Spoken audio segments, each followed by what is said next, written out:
All right. If I start talking now, will it be something that will be captured? Lovely. All right. Welcome, everyone, to Unreality Zone Fun and Games. Currently, we are playing a campaign of Modifius Entertainment's Star Trek Adventures. Now, let's recap where we were after almost 2 years have passed since the end of the long and bloody Dominion War. A few of you had known each other before the war, and during the war, you had all had your own assigned duties and stations. Recently, the Federation chose Loaxana as its new president. 2 days ago, on your way to your new assignment at DS9, your team uncovered some skullduggery among the Klingons when House Kroba had falsified historic records of a famous Dominion War battle. In fact, you learned House Kroba had faked the entire battle to cover up their destruction of a bird of prey belonging to the House Dagor. And now, on your way to your new station at Deep Space Nine, you know what to expect when you're assigned to a new station. Normally, this means that on your arrival, you get shown to your new quarters with little time to unpack. You get a schedule of events, including things like an orientation, a get-to-know-you event with the crew.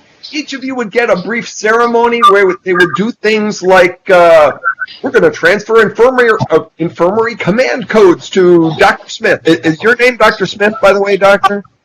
Yes. It is Smith. Okay. Dr. and Commander Smith. Okay. Transfer security command codes to First Lieutenant Jaw. Congratulations, Constable.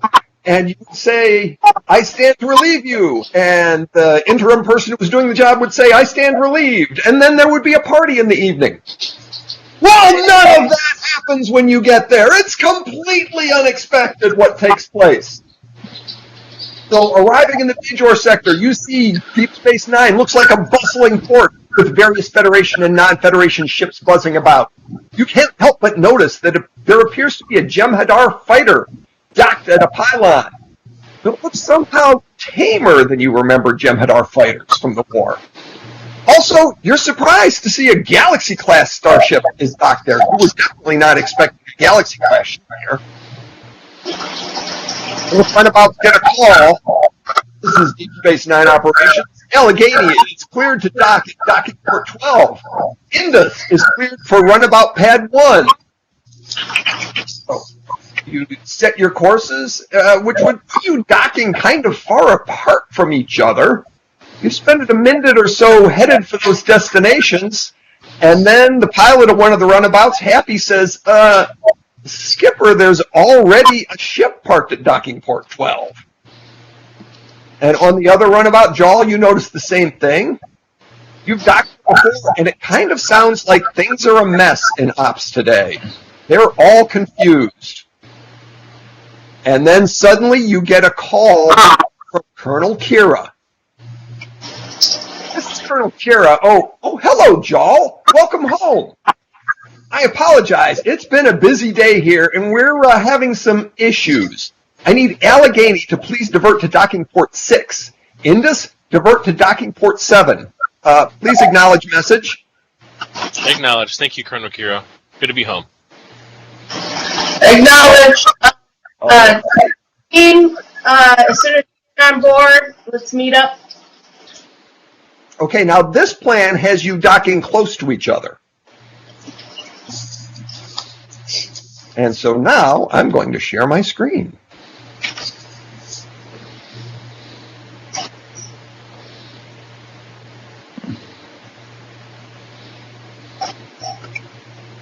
You see my screen? It's coming.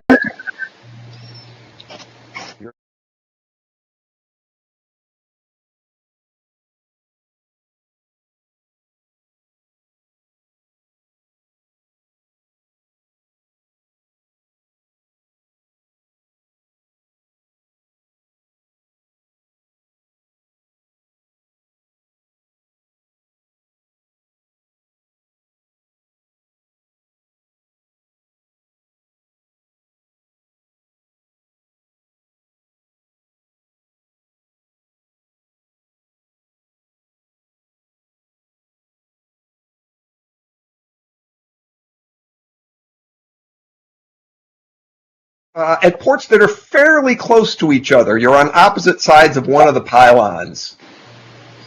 And as the airlock rolls open, the station sounds noisy for both groups. You might even hear some people running. And at each airlock, there is a Bajoran security guard there to greet you. All right. I'll go up to the security guard. Oh, go ahead, Mike. At the airlock where Droff has disembarked, there is a Denobulan woman there. And where Dr. Smith is, there's a Ferengi holding a bouquet of flowers. And both Bajoran security guards say to both groups, "Welcome to DS9. Colonel Kira urgently asked me to escort all of you to Upper Pylon 1 immediately. Please, come this way and come quickly." Is the Ferengi trying to give me the roses? We'll find out after Doug rolls the opening credits. Oh. Oh, dice. I forgot dice. I gotta go grab some dice. Grab some dice. Doug, roll credits, please. Yes, sir. Roll credits.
You are just too awesome. He is even more awesome than you know. We'll talk about why at the end.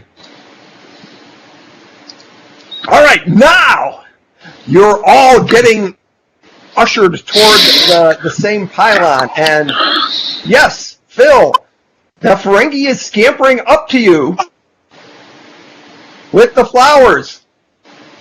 And we'll start with that. He's saying, "Starfleet human! I bring you greetings from myself, Vunk. I am a 5th level lobbyist for the Ferengi Alliance." Seriously? That's what I know. I'm saying, seriously? He's handing you the flowers and saying, "This is the human custom, is it not, when one seeks to curry favor?" I'm just gonna, kind of rub my eyes in this just sort of,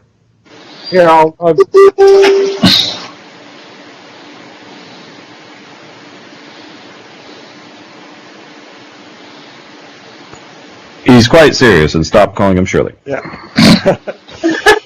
Okay, so he's the conversation you're having.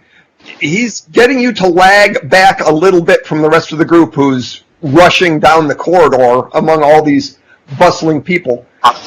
We'll pick up with this conversation again in a moment. Meanwhile, Professor Droff and Paula are seeing each other for the first time in years. Yes. She takes you by the chin, moves your head back and forth, and says, You haven't been eating your supplements, have you? When's the last time you slept? When's the last time you had a full meal? What do I have to do to get you to take care of yourself? Okay, now this is getting uncomfortable. Yeah, my wife is laughing. The other one.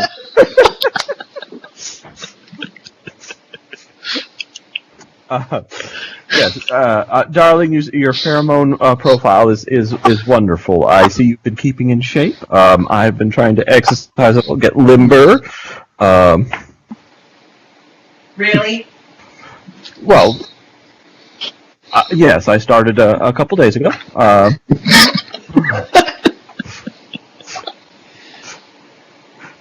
Okay, now your both groups are converging on each other near a turbo lift, or probably a bank of turbo lifts, which we never actually saw on the show. Vedek Depwan, who's walking alongside Jal, says, and you know, on the runabouts, the 2 days you spent flying here, he spent composing a History Journal article about what you discovered last time. And he says, I would like to get my article published immediately. Is it all right if I just go straight to my quarters? Guards say yes. This is just for the Starfleet personnel, but we'll leave it up to Vita. Is it okay for the Vedek to go? Vedek Depwan, are you at my disposal should we need you for further assistance? Yes, of course. If you call for help, I will help. All right. But I would like Jal to come with me to escort me.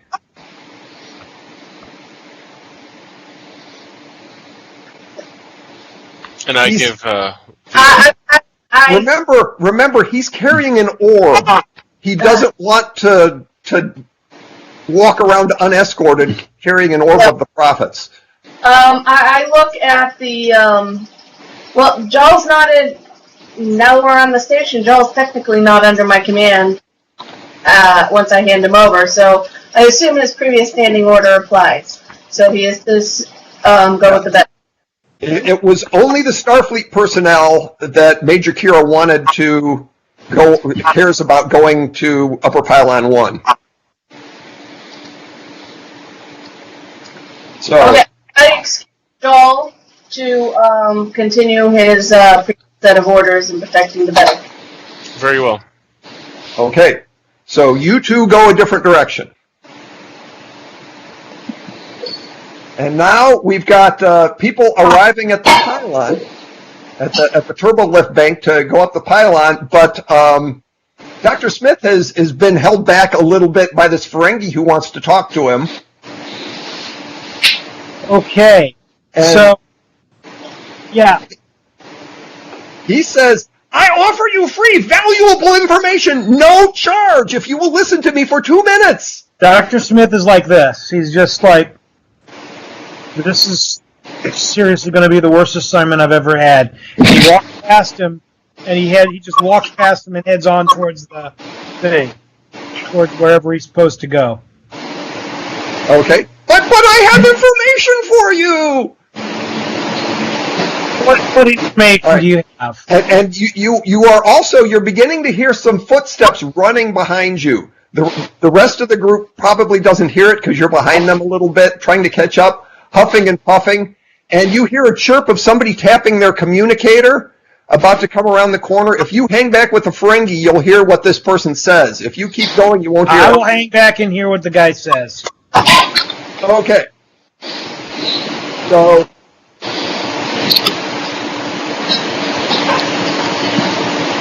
first, wow, what's that fan blowing sound? Anybody else hear that? I do too. All right, well, we'll try to keep going. All right, so here's what you overhear on the communicator as somebody's running along. Somebody stops running, he's panting, he says, I found them, sir! For some reason, they docked at ports 6 and 7. They're headed for Upper Pylon 1. the voice that he's talking to says, "That damn Colonel Kira intentionally sent us to the wrong port. Lieutenant, have us beamed to Upper Pylon 1 immediately." "Yes, sir. Johnson to Op. You must beam the Commodore to Upper Pylon 1 immediately." This is Colonel Kira. My apologies to the Commodore, but our transporters are a little tied up right now. I'm afraid he's just going to have to walk on foot across the station. And the lieutenant, you hear the lieutenant groan. "I'm not going to like this." Now, the Dr. Ferengi Smith's thinking to himself, I don't know who Colonel Kira is, but I like her already. Now, here's what the Ferengi is trying to tell you. Now, here's your free information. There's a squadron of 7 Klingon Katinga-class cruisers headed this way. I passed them on my way here. I scanned them myself. And he pulls out a pad, logs onto his Facebook page. I can't hear a word you're saying. All I hear is that fan noise. Yeah, I'm having trouble too. I'm hearing that fan noise too. Just who that's from? The only person who isn't muted is you mute yourself.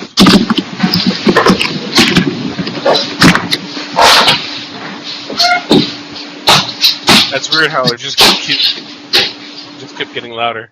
Okay. Wow. Is that it? I think so. It might have been. Okay.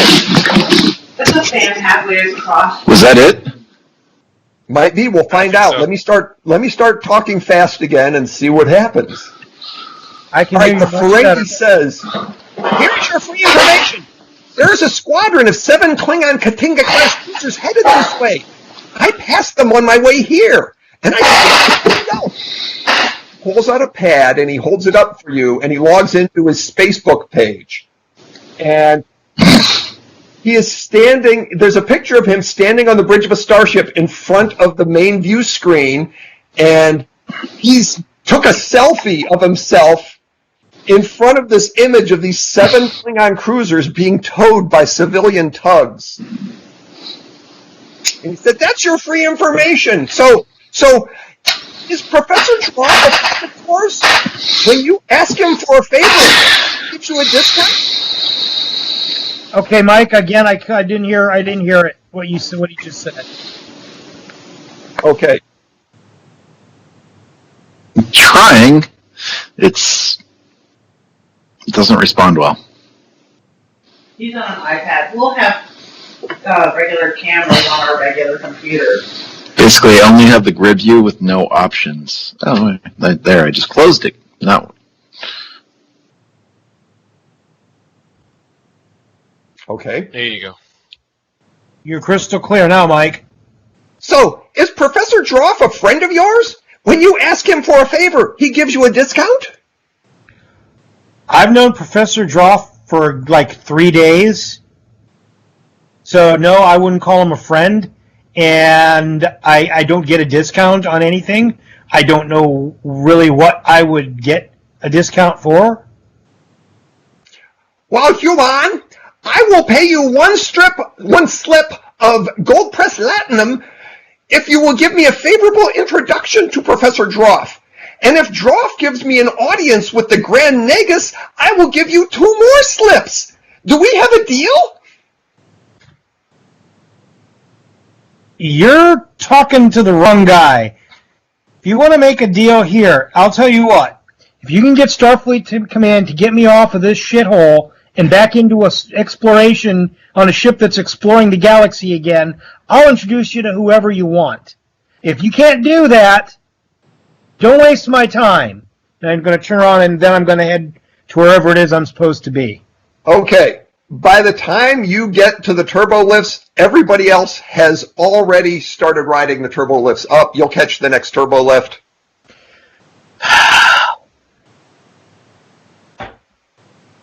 Yes, Professor Droff is trying to remember, do I have any pull with the Grand Nagus? Not that you know. So, everybody's riding the turbo lifts up to the top of Upper Pylon 1. And as you're looking at the bottom out the windows, you can see that this is the pylon that has that looks like a Jem'Hadar fighter docked at it. And you're getting on the elevators riding, it looks like toward a Jem'Hadar ship. And when you get to the top and the doors open, yeah, this is it. This airlock is where this Jem'Hadar looking thing is docked. And through the window, you now see a Ferengi Marauder is pulling close to Deep Space Nine, near where you are. Suddenly you see transporter sparkles. There's a group of 4 people beaming into the vestibule where you are. Do you take any actions? I'm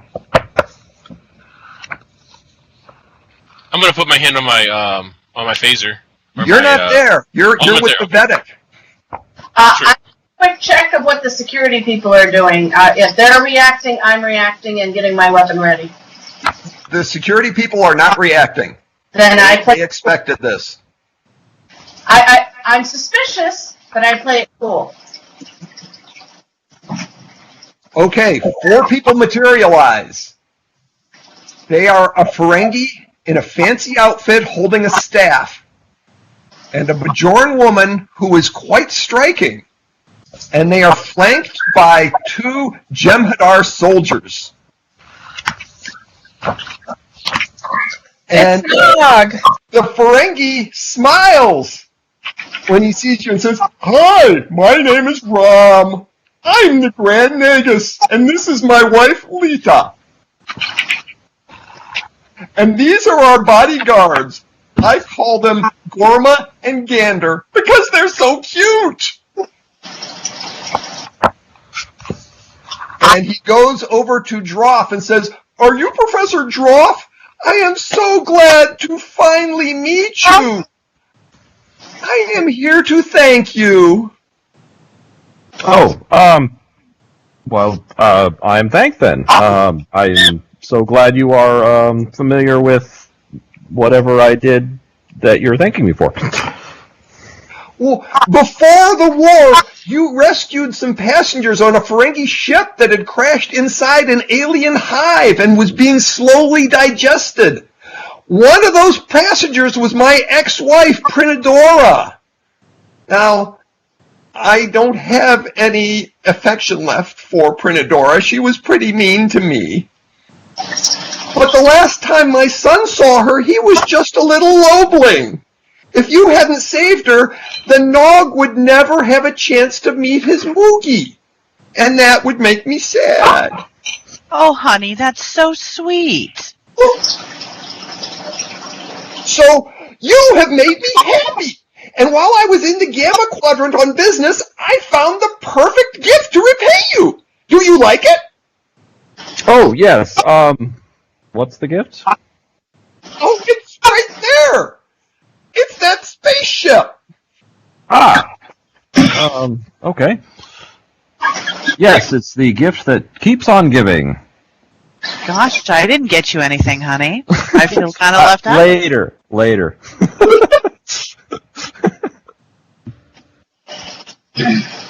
So, anybody want to comment on what you're looking at?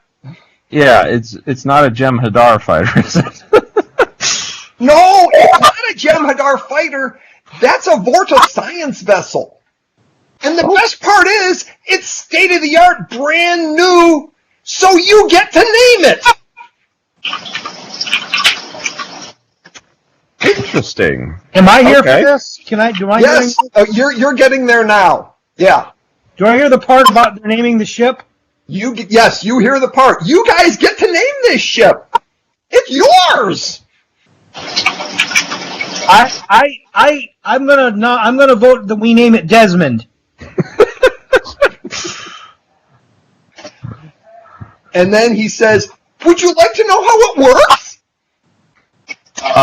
Yes, I would very much like to know how it works. I'll get you the instruction manual. And he taps the top of his staff, and you see that he's made the staff into a communicator for himself. "I did this myself." And he says, "Oh, Dragoon, It's time to unlock the ship and come out!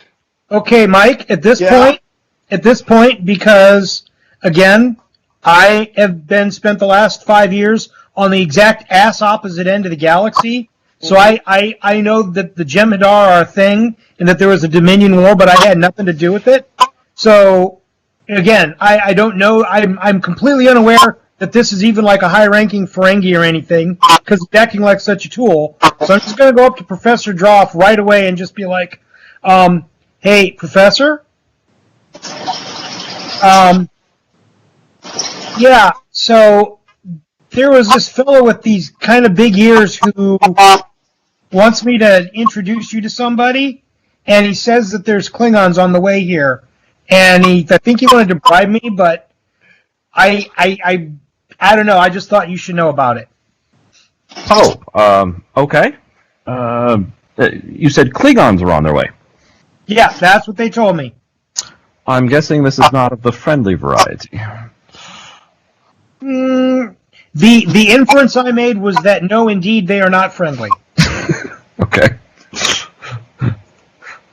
He seemed rather eager to tell somebody, and he seemed to think this was worth a lot of money, and he offered me, like, gold-pressed latinum if you could introduce him to the Grand Nabob or something. Grand Nagus, yes, he's right here. Oh, hi. You're a very popular person, apparently. Yes, I well, have been ever since I became the Nagus. yes. Okay, Nabob, Nagus, sorry. Yeah. Sorry. what is it, Neela? I let my hand fall pretty heavily on his shoulder. And I say, take a bow. And apologize. You say that Is that to the an doctor? order? That's an order. Yeah. I'm going to take a bow. I'm going to bow to her and say sorry. And leave. And then I'm going to walk away. Which way is the sick bay? Yes. Well, hang on a minute. Yes. A lot of other things have happened. So, Kurt, you had a chance to respond to the communication. It's going to take you a few minutes to get there, but you can answer the Nagus. This will be the first time All you hear right. your voice. Yeah. Yes, you hear out of the commander. Yes, Grand Nagus, I will be there in a moment. Okay. Yes, Rom, this is obviously a very very expensive, very interesting gift that you've bestowed upon us. Is there any other fee or something else that we owe you for this? No. Just, if you discover something with science, tell me about it. Okay. And now the Phil, you may be making your way to the turbo lift or whatever. The turbo lift doors open, and two Starfleet officers emerge. One is in a Commodore's uniform. The other is wearing science blue. Happy Kucharski smiles when she sees the Commodore. Why am I not surprised? These are not people that I'm familiar with from my past experiences. No, Neela has a chance of maybe being familiar. We'll get to do a die roll in a minute. The Commodore says... One Commodore in the station, that's not hard to guess. Commander Vita, I am Commodore Scharnhorst. This is Commander Northinger. Where is the Vedic? Isn't he with you? Now, Scharnhorst is a flag officer, so you should recognize him. You can roll. You've got a difficulty 3 roll. All right. So you don't have any momentum built up, but you can add threat if you want to roll 3 dice. Otherwise, roll 2 dice. You got 1 success. Okay, 1 success. You recognize him as the captain of the USS Champion, which is a Galaxy-class ship. That's probably the ship that's docked down there that you passed on your way in that was unexpected. And that is the one bit of information you got out of your memory from that. All right, now, Droff, you get to roll. You recognize the name Northinger. I need you to do a Reason plus Science, difficulty 1, to remember why you recognize his name. So Darren, you got 2 dice? Yes. 1 Reason plus Science.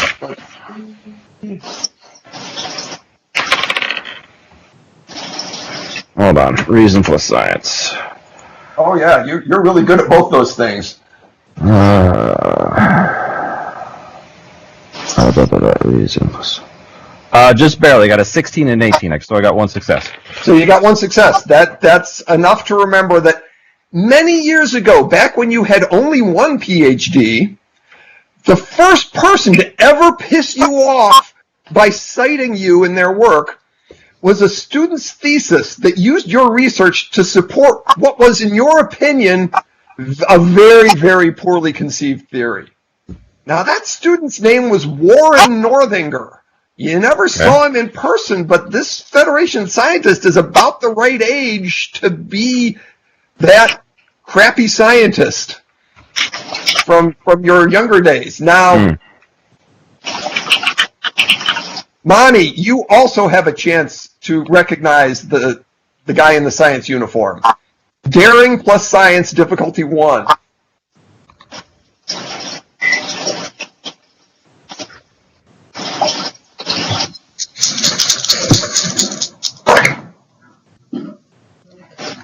I rolled a 6 and an 8. Ah! Okay. Doug, she generated 1 momentum for the team. She only needed 1 success. Woo! Got 2. So 1 momentum on the board. All right. Back on Earth, this Patak challenged your analysis of the Cytherian database. You obviously understood it better than he did. And you're not a scientist, and he supposedly is. But not a very good one. All right. Now, right now, you two are the only ones who know what you know. You haven't communicated it to the rest of the crew, or actually, you 3 all know a little something, but you haven't communicated it to any of the others. So, Scharnhorst is here belly aching and blowing smoke and stuff. Anybody going to do anything before he blows his next puff of smoke? I think we should check out this ship before the Klingons show up.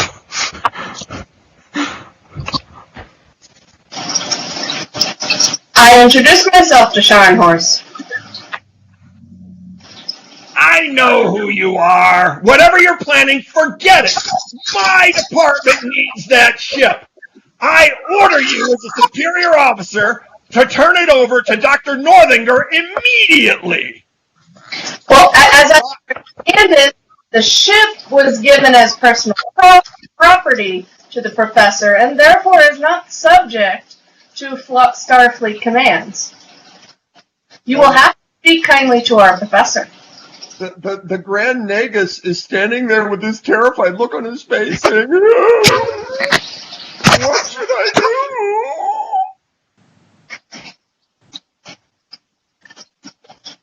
Professor? You're muted. Oh. I'm sorry. I'm sorry. I'm not following very well. Mr. Grand Nagus?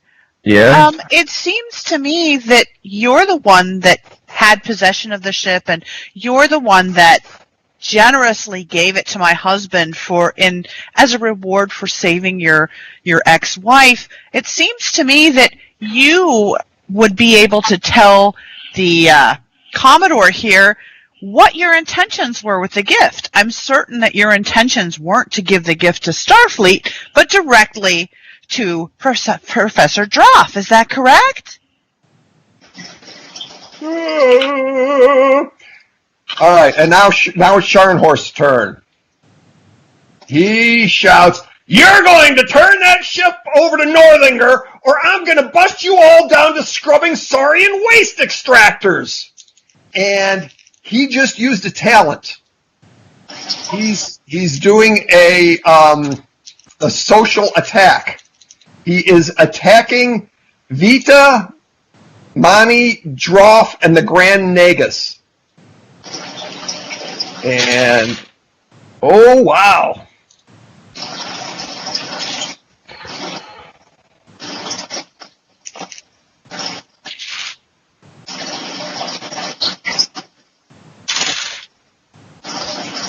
Okay, he just used an intimidation attack. He got 3 successes against Vita and Droff.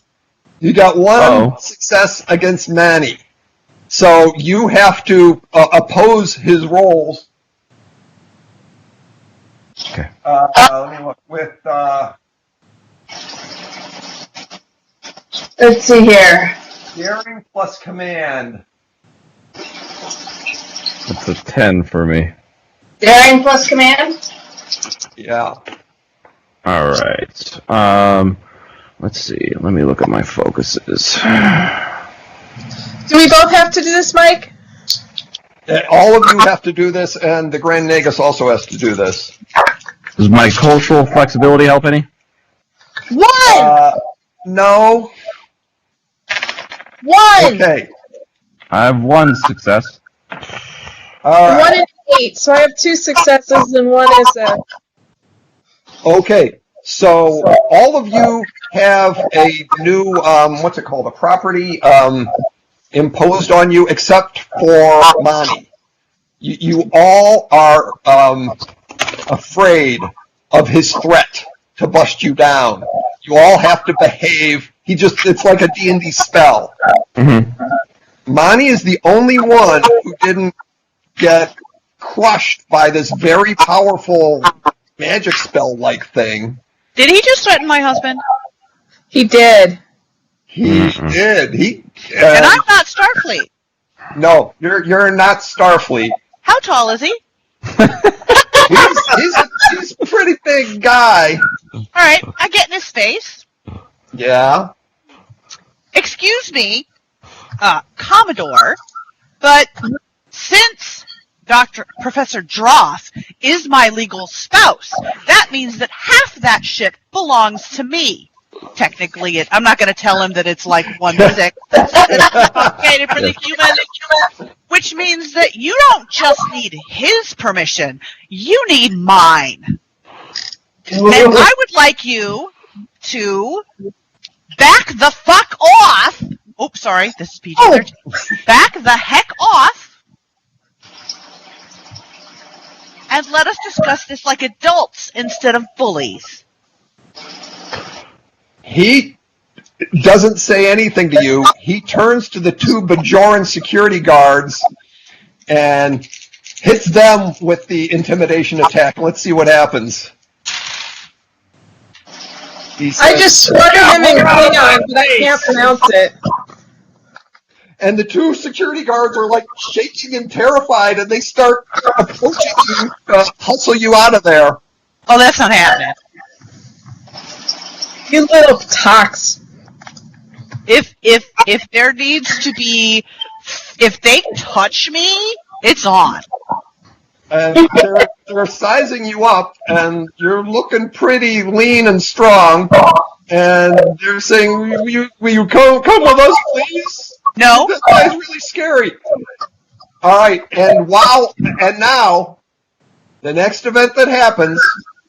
First of all, I want to point out, Mani, you haven't been affected, but you haven't let on that you weren't affected yet.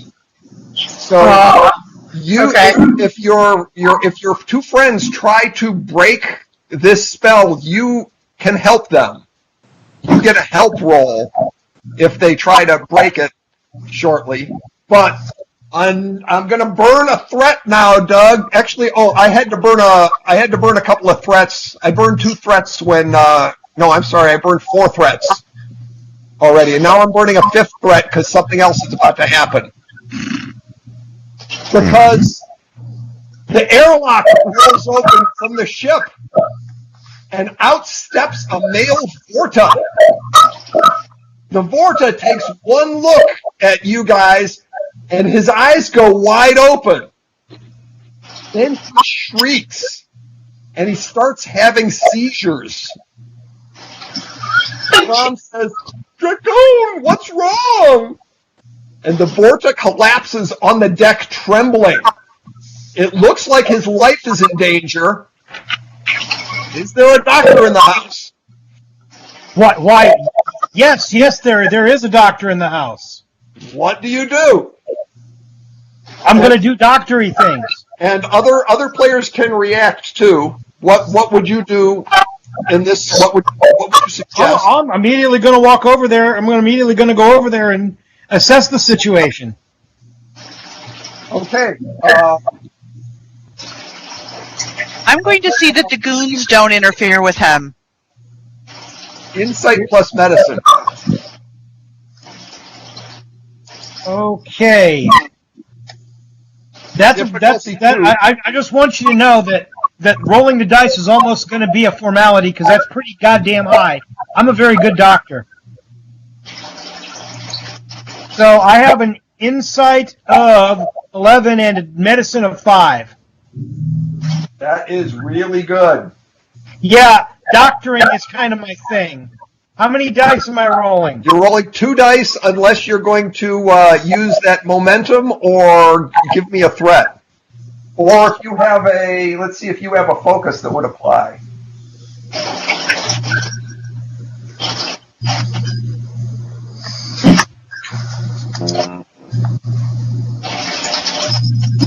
Well, let me know what you want me to do. You want me to roll? Yeah, roll. Tell me what you rolled with the 2d20. 14 and a 14. Okay, well, that's 2 successes, regardless. So, yeah, this you don't know Vorta physiology really well. This is actually your first time seeing a Vorta, but this patient is unresponsive and in very bad shape and probably needs to be in a medical facility. Okay. This Vorta is in very bad shape and probably needs to be in a medical facility. Where's the nearest medical facility? Is there one on the ship? You know what? It's funny you mention that. I've been trying to find that out for myself. Yeah, you were coming here to take charge of the infirmary. Of course, they haven't transferred the command codes of the infirmary to you or anything like that, but there is an infirmary here, and so I'm technically not the chief medical officer yet. Not yet. Okay, There's glad an you told me that. interim That's medical very important. That was very important to what I was about to the wise ass move I was about to make. So I'm glad that you let me know that, because otherwise I would have gotten myself in a lot of trouble. Well,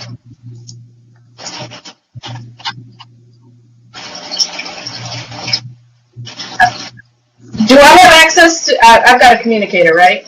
yes, you have a communicator. So I open a line to the bridge and say, "We need emergency medical transport." That is the correct thing to do. Transport you where? Our Vorta guest needs transportation to the medical bay, and your incoming doctor needs transportation as well. All right, so how many, what I'm listening for is whoever communicates, how many to transport where? Is it the infirmary? Yeah, 2 to the infirmary. Okay. So those 2 go to the infirmary. Oh, this causes an interesting thing. All right. So the Commodore says, "I gotta find that Vedic. Northanger, you take over here." And he storms off to the turbo lift. And Mike, I didn't totally understand where Novetic and I went. I understood that we were going with everybody You else. went to the Vedic's quarters, Okay, I see what you're saying. All right, cool. and the Commodore thought the Vedic was going to be with these guys. Commodore off to search for him. And now you're left with this guy in a science officer uniform. You're kind of afraid of the Commodore, but you're not afraid of this guy. Which And he said, is going after, sir? So anybody know how to get into the ship we're supposed to take possession of? What do we do?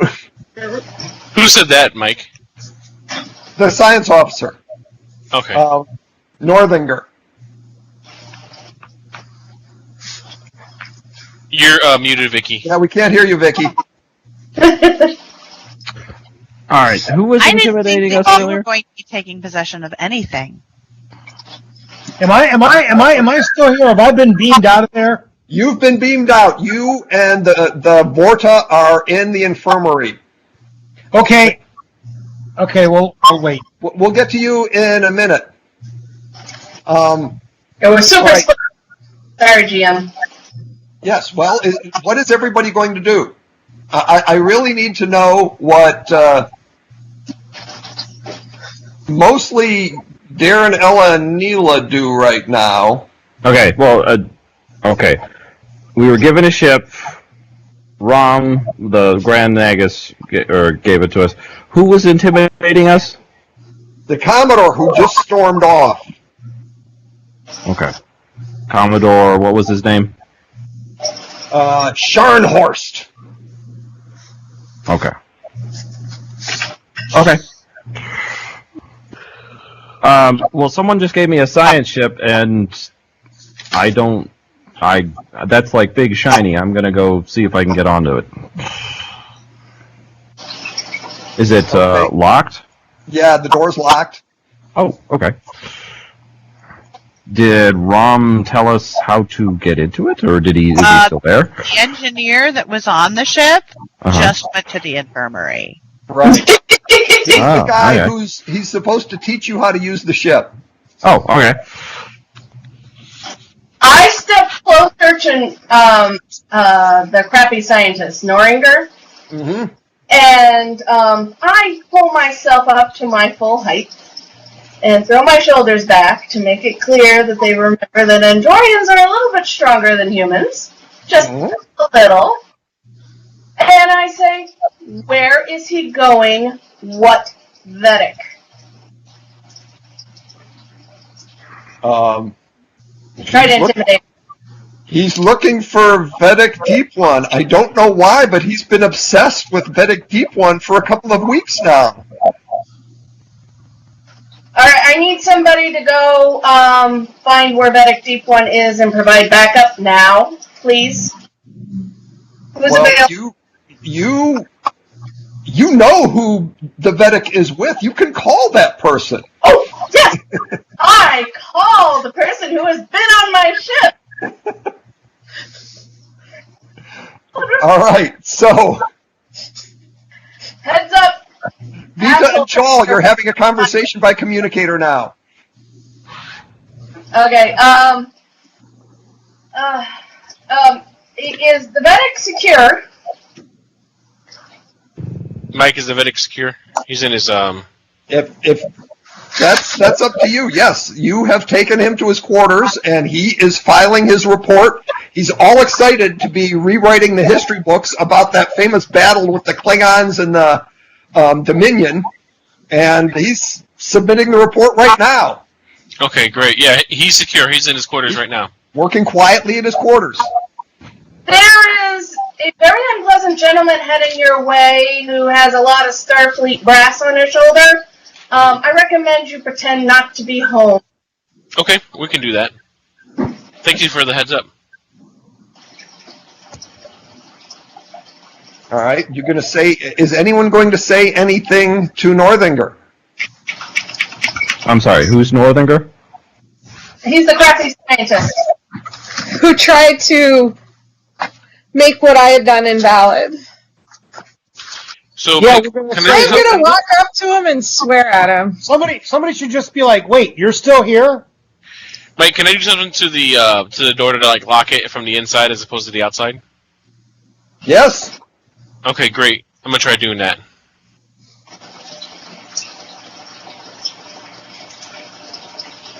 All right. So I'm gonna go up to him, look him straight in the eye, and I'm sure I'm gonna pronounce this wrong. I really want to say it. What is it? Okay. Nit Yaragachukov. Sounds bad. That sounded pretty brutal.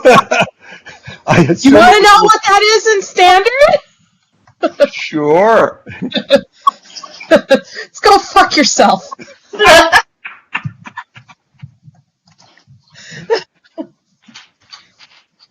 Okay, so now let's move to Phil in the sick bay, in the infirmary. You materialize in the infirmary.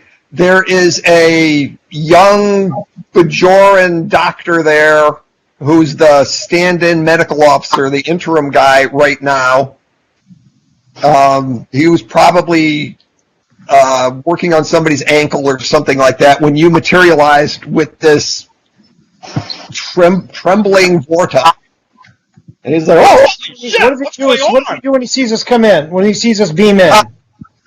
He says, "Well, obviously this is an emergency. Take him to bed number 3. Oh, I'm gonna be like, "Hi, I'm your new boss. We have a problem here." Apparently, yes. What happened? I don't know. It's what we're here to find out. Okay, so do you take him to bed number 3? And Mike, we don't have time to take him to bed number 3. This is serious. Yes, I'm going to take him to bed number 3. okay. All right. So make another medicine plus 2 dice, 2 dice. 14 and a 2. Okay.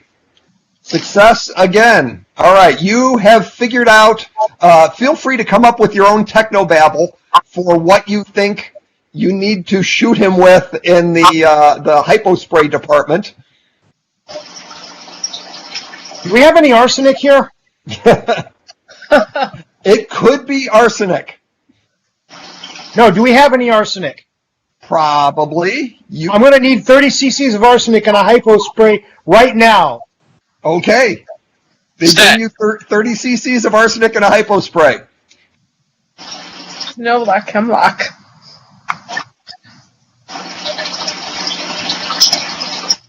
So you give him the hypo spray, and the Vorta stops trembling, and vital signs are starting to look reasonable. And the Vorta opens his eyes, and he looks you in the face, and he kind of starts trembling again.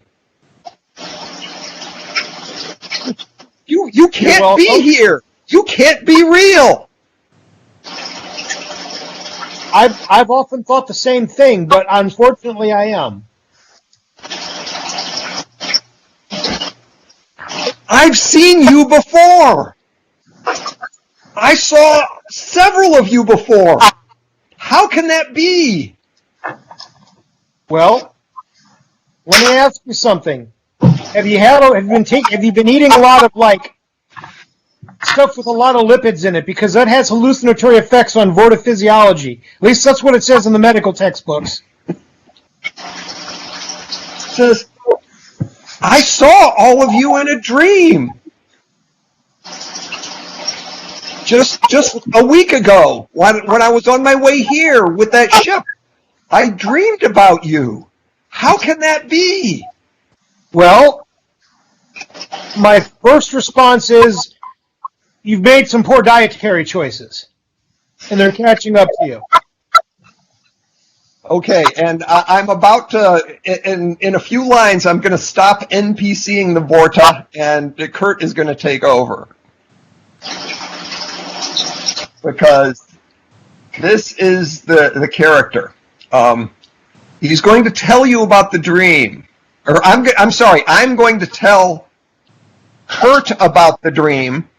Kurt, you can take notes if you want to, and then it will be up to you to report about the dream to the doctor, and if you see the other characters later and they ask to report that to them. This is up to you. Okay, so let me tell you the dream. It happened as you entered the wormhole. Suddenly you were alone in a white void. You were bathed in a pure white glow, but somehow it was not blinding. There was this faint, otherworldly sound in the background. You called out, "Hello? Founders? Have you called me to serve?" Then another Vorta appeared, a Kievan clone. His face bore an emotionless expression, which is unusual for a smug Kievan. He didn't even make eye contact. He was looking off in the distance, saying, "What does it seek?" And you said, "Kievan, are you addressing me? I seek to find a new way." Then the white void vanished, and you were alone on the ship's bridge. The rest of the crew wasn't there, but everything was glowing and in a strange, soft focus. You heard a heartbeat, possibly your own heartbeat. And then, suddenly, that commander character appeared with the same blank expression. And she said, this is the Andorian commander I'm describing. The Andorian commander character appeared and said, "The fallen is always fallen." And you saw a vision deep underground, and your view was moving upwards through the ruins of an ancient castle or buried fortress, long buried for centuries. And when you reached the surface, you saw the doctor here, Dr. Smith, standing above the crumbled ruins. He found a sheet of paper and picked it up. And the doctor said, "It was a lie." And the half Klingon appeared, took the lie from him and folded it as the doctor found another one. And the half Klingon character said, "It is strong," and spread it on the ground as the doctor held up another page and said, "It is a lie." And the half Klingon said, "It is prominent."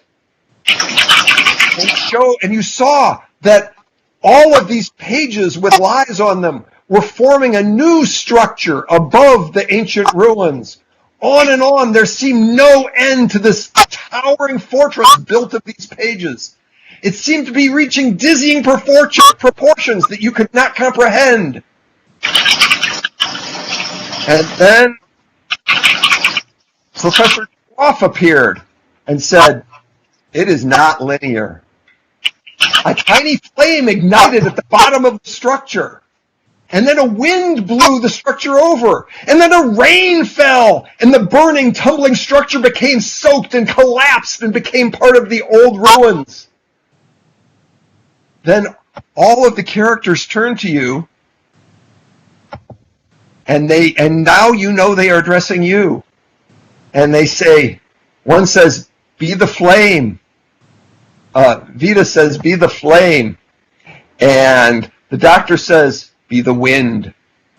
And Droff and Manny says, "Be the rain." And Droff says, "Be not the lie." And then you were back on your own ship. You saw all those characters a week ago. All right, now you can feel free to tell about your dream.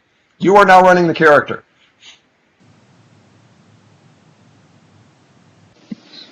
I hope you don't expect me to remember all of that. You don't have to remember all of that.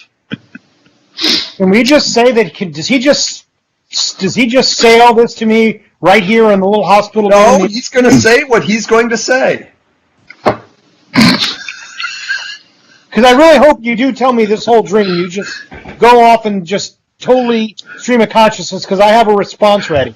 Pretty much, yeah, I do. You see his eyes aren't quite focused, and, clearly he's not running at 100%. It's, you're not sure if it's babble or... But, yeah, then he ends up, and then we were here. Okay, so I'm going to be like this. Yeah, look, here's the thing. I've been the doctor of this place for about 10 minutes. So I need to get my druthers here. I'm going to ask you to stay here and get some bed rest for a half hour, 45 minutes. Let me get the keys to the joint, and then I will put together some dietary things that you can key into the replicators here so we can get your lipids and your humors in balance because, again, like I'm saying, I think this is just some poor lifestyle choices that are catching up to you. And, I mean, Prophetic visions or lipids? Go on. Well, it's a hallucinatory thing. Again, I apologize. I mean, there's a lot of stuff in the medical literature about dietary restrictions and whatnot in vortophysiology. Let me just get onto the computer bank and see some stuff. But I mean, this is looking like a textbook case to me. But again, like I said, I've been here like 10 minutes. Apparently, the Klingons are about to invade us, and I've got this Andorian bitch that is just really, really going to make my life hell, and I got to figure out what I'm going to do about that. And there's some dude with huge ears who wants to give me flowers and be my best friend. So I got a lot on my plate, but no, you're my first patient, and I promise you are in good hands. Just stay here. Certainly. Rest. The arsenic is actually got a very good sedative and emollient effect on vortophysiology. You should be okay. You should be pretty stable for at least 45 minutes till I can figure something out. Now, again, hi, Dr. Smith, pleasure, and let me go take care of this. And your name was? Dragoon. Pleasure. It's great. I promise you will have my total focus in just a little bit. Seems to be kind of literally shaking his head. And the Bajoran junior doctor taps you on the shoulder and says, "Excuse me, doctor, but I don't think that was a hallucination. It sounded like he was visited by the prophets. I've never been visited myself, but I thought that only happened in the presence of an orb." And I can tell you that my diet on my Vorta ship as a Vorta was just fine. Look! Who is the doctor here? I'm wondering that myself. Well, again, we like I said, a little arsenic, and you just and I knew that, and you call. I'm gonna go sleep now. You guys talk over there. Is there a curtain we can pull? Oh yeah. Oh hey, yeah. No problem. Peace, solitude. That's what you need right now. That's good. And I'm gonna turn back to the Bajoran guy. I'm gonna look like. And your name? Your keys. And your name is? I didn't make up a name for this guy. You were leaving him. Let's say he's Tessic. Tessic, hi, Anaximander Smith. Yeah, I'm the new doctor here. Listen, I know there's got to be some formal ceremony before I can officially take over. For a couple of reasons, I'm really keen that we get that over with as quickly as I can. How do I do that here? Who do I talk to? You talk to Colonel Kira. Yeah, where is she? She's at Ops.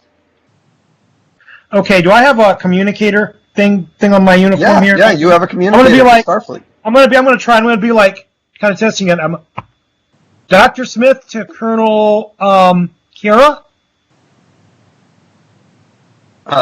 Yes. Hi, Colonel Kira. Hi, I'm Anaximander Smith. I think I'm supposed to be your new chief medical officer here on Memory Deep Space 1990 whatever.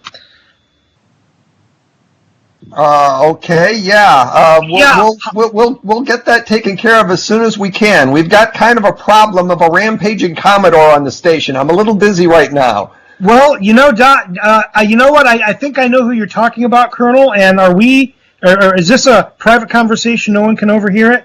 You didn't know? You don't. You really don't know? Well, listen. Anyways, it's real. It's real important that I see you face to face. I think I can help Then you. With come that. on up to Ops. I'm too busy to come down there right now. That's fine. Get off Okay. there, and then I'm gonna be like, So you're "Where's going to Ops?" go up to Ops now? Yeah, which I have no idea where Ops is, Well, you can ask people on the way. You'll make some friends that way. or not. All right, so let's get to Adam. Now, all right, there is someone overriding the security codes on the Vedek's door right Oh, now. no. You can hear them out in the hallway. Somebody with a very high security clearance. You have a few seconds to do something. All right, I'm gonna make a roll. What are you going to roll for? To try to override his override.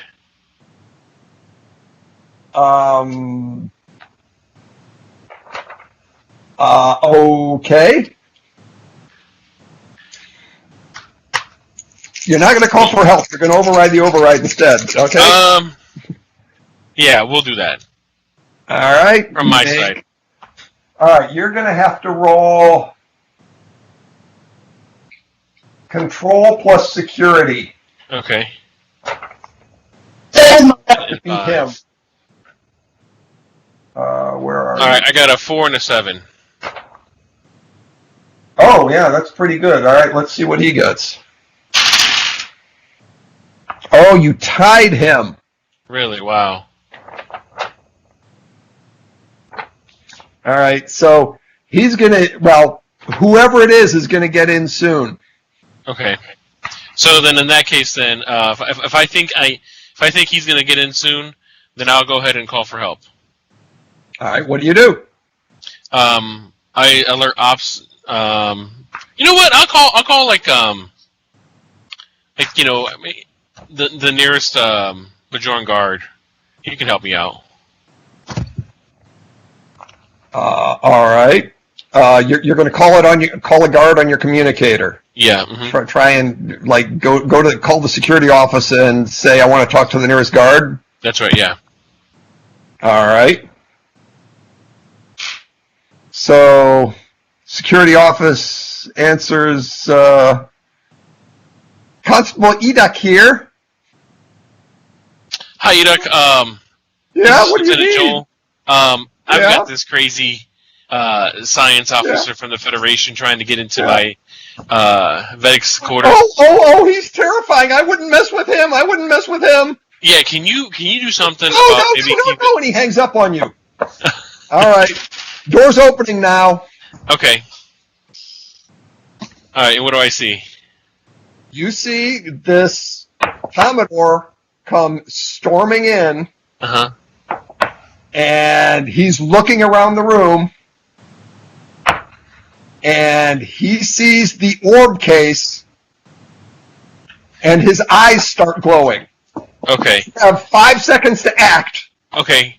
So, it's 4, I'm going to pull out my gun and say, I need you to stand right there. 2, Please stop. 1. Okay,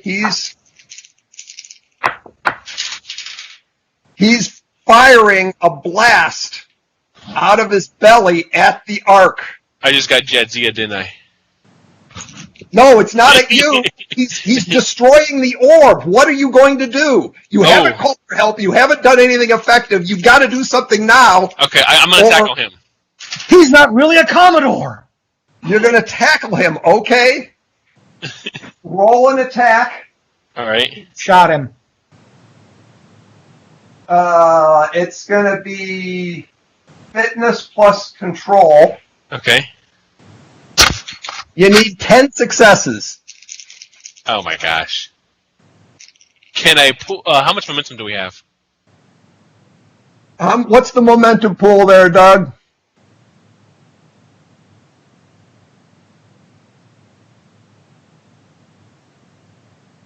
Yeah. So. All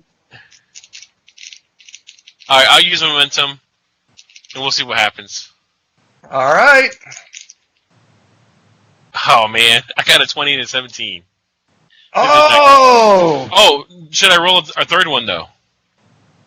Yes. Roll a third Okay. one. All right, cool. So remember that I got a 20 and a 17, and then here's my last one. 7. All right. So, Doug, I'm burning a threat also to have made that attack. All right, so you do knock him over, and he blasts the Vedic as the complication. Oh no. What are you going to do? You are way over your head, and there's a giant swath being ripped in the wall of this compartment. Okay, so Swath's going to hit you in a second. You better do something. okay, so I'm gonna tell Ops to transport him out into outer space. Transporter can't lock on him.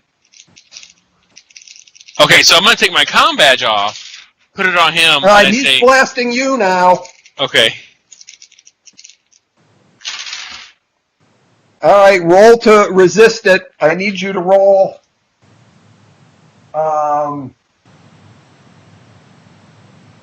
Fitness and security. Okay.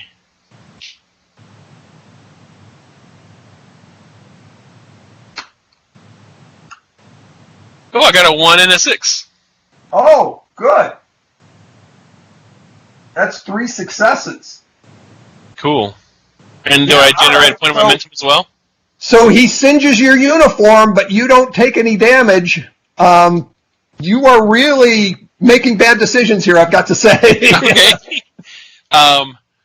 So can I take my comm badge off and put it on him and tell the ops to teleport him off? The transporter will not work on this character.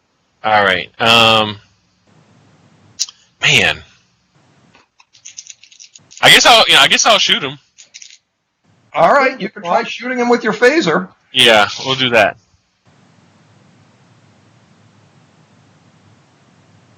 I got a 7 and a 10. All right, well, he notices that.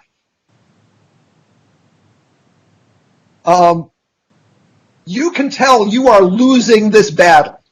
Right. You are losing this battle very, very badly. And the entire station will be destroyed if you keep making these decisions. Okay. Who can I call for So help? no pressure. Yeah. Yeah. Yeah,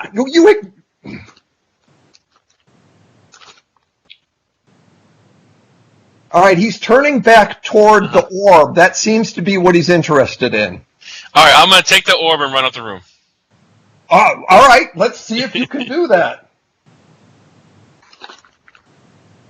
So the Vedic is lying there smoking on the ground, but Okay. maybe if you're fast enough, you can do that. You're All right, cool. pretty spry. Let's bring up. Yeah, you got a good fitness. All right, try a fitness plus security. Did I gain momentum when I got that 1? No. Okay. I got 6 and 18. All right, let's see if you've got any. Well, no, a 6 won't do it no matter what. All right, you've got the orb, and he's stopped blasting. He's getting ready to chase you. Okay.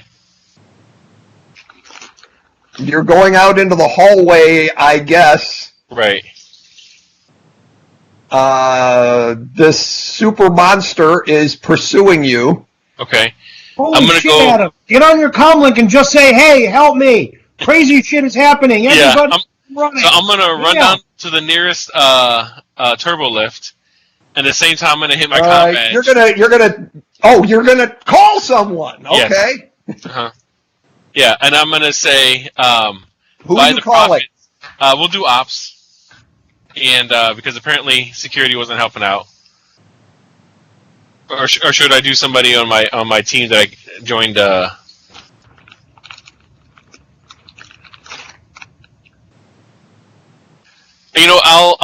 I'll do Neela's character. Yeah, Okay. Kira was a little overwhelmed, so yeah. Yeah, I'm gonna get on the comp badge with is it Vita? Mhm. Yeah. Okay, with Vita, and it's like I'm gonna yell, "By the prophets! I think I've got a paw wraith after the orb." Understood. I gather up my troops and we start running. I know All Ella right. wants to say something, but I don't know. Who's point. going to run to where? So I'm gonna run to the turbo lift with the orb, okay? And then I'm also All gonna right. say to Vita, the Vedic got hit. We're gonna need a medical team to his quarters now. Okay. I relay the message for emergency medical transport to the med bay. One to transport Vedic Deep One to emergency medical transport. Okay. And Dr. Smith is not at the infirmary now, but So I know that. young Bajoran doctor is there when this smoking Vedic arrives.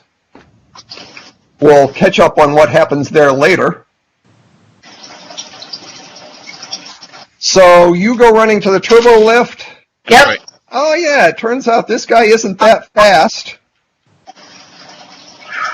He's pursuing you, but he's not catching you. You make it to a turbo lift.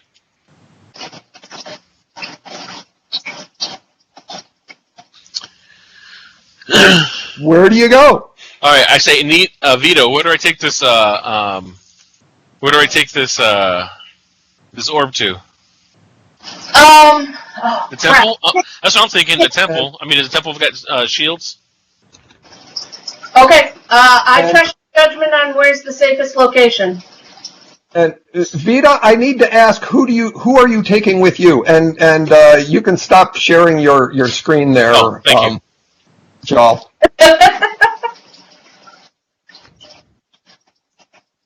Well, beyond any shadow of a doubt, I of course take our Klingon.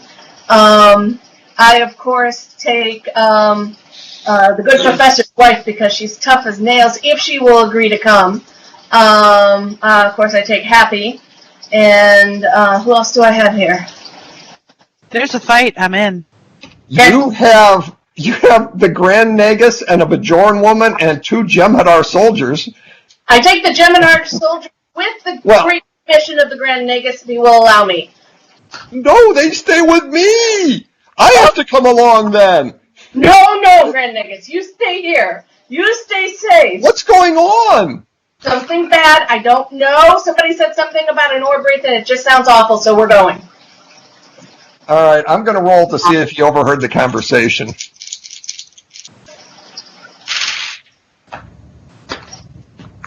Did I hear something about paw wraiths? Well, you know something about paw wraiths? Because we gotta go. Yeah, I've seen them beaten twice. Professor, pick the brain of the Grand Nagus. Everybody else with me. We're heading to the temple. Okay, that's a good plan. Everyone rendezvous at the temple on the promenade, which might not be the best place for a boss battle, but we'll find out. I'm trusting the security. That's what happened last time. Hey, Mike, Yeah. there's no chance that on a comlink or something I'm hearing any of this, right? No. Well, just a general Unless- question. Yeah. If at some point the term paw wraith comes around me, one of my focuses is mythology. Is it possible that I could roll to see if I've heard of them? Yeah, you could roll to see if you hear those words. You could roll to see if you've heard of them. It's not that unusual that you might have heard of them. That's like somebody knowing about demons and how to fight demons here in the United States.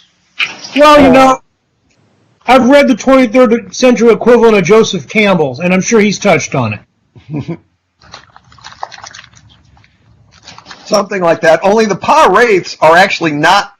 It turns out they were mythological until about the 4th season of Deep Space Nine, when they turned out to be real. So, okay. You're all in your pursuits. Have anything to do with? I think you're feeling okay now. You told your stuff to the doctor. Now the other doctor is working on a hurt Bajoran, and you are feeling fine. You want to do anything? Mike, I want it to be very clear that Dr. Tessick, or whatever his name is, that before I left, I made it very clear that our Vorta friend has an incredibly restrictive diet, and that he is not allowed to get any. The replicators need to be programmed so that he can't get anything more sumptuous than like the Vorta equivalent of like an extraordinarily restrictive vegan diet plus gruel. You didn't have time to do this before you left. Well, I'm trying to. All right, so getting on with the adventure, we've got this group of characters converging on they're riding through the station toward the temple. And meanwhile, the only character that really has something they could be doing while everybody else is in transit is Droff. Droff and the Grand Nagus and the Bajoran woman and 2 Jem'Hadar soldiers you're all standing there in the vestibule of this elevator by the airlock with the spaceship. And what are you going to say?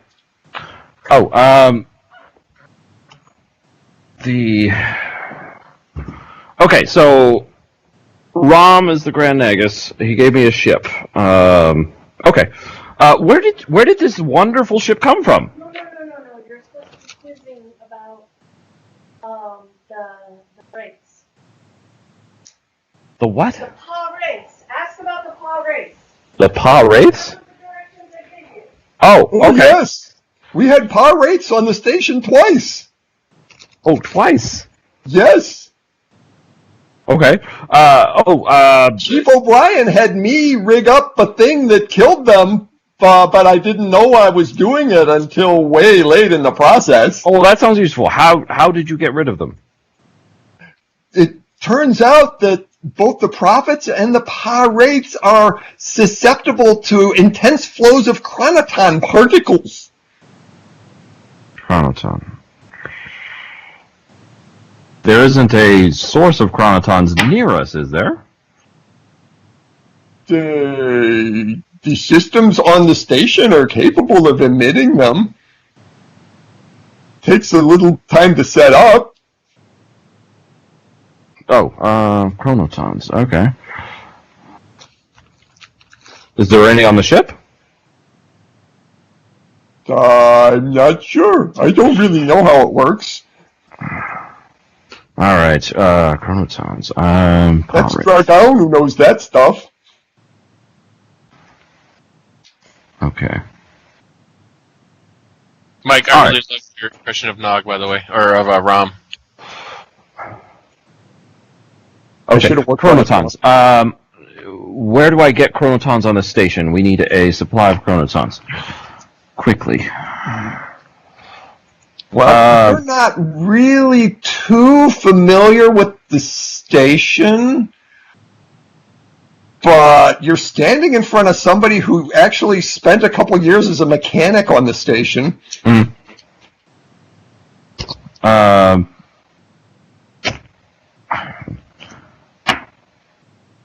Okay, well, where do we get some chronotons? Well, I think from the third trunk of the auxiliary manifold of, and he describes a technobabble way that it probably could be done if an engineer went there to do it. And by the way, you do still have an engineer at your disposal. Okay. You still have Martin Brannigan. Oh, okay. What, as an NPC? He's either with you, Darren, or he's with Neela. All right. Well, let's. Forgot about that. I didn't grab him, so I'm All assuming. right, so he's with you, Darren. Okay. Well, let's go get some chronotons. Let's rig up a containment chamber and see if we can siphon them off. Well, how are you going to get there? Running. Okay.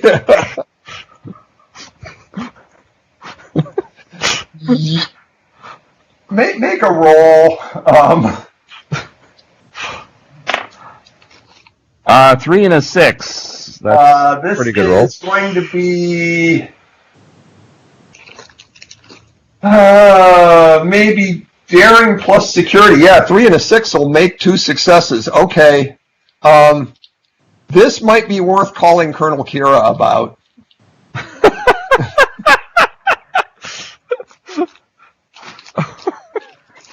Okay. Actually, wouldn't O'Brien be better at chronotons? O'Brien is on Earth at Starfleet Academy teaching extension classes on Cardassian technology. Oh, okay.